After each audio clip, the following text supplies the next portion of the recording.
ప్రేమల్లో మొగ్గ నే పూయను పొమ్మంటే గాలి తాకంగా పూచెనులే.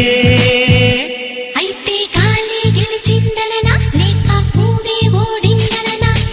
రాళ్ళల్లో శిల్పం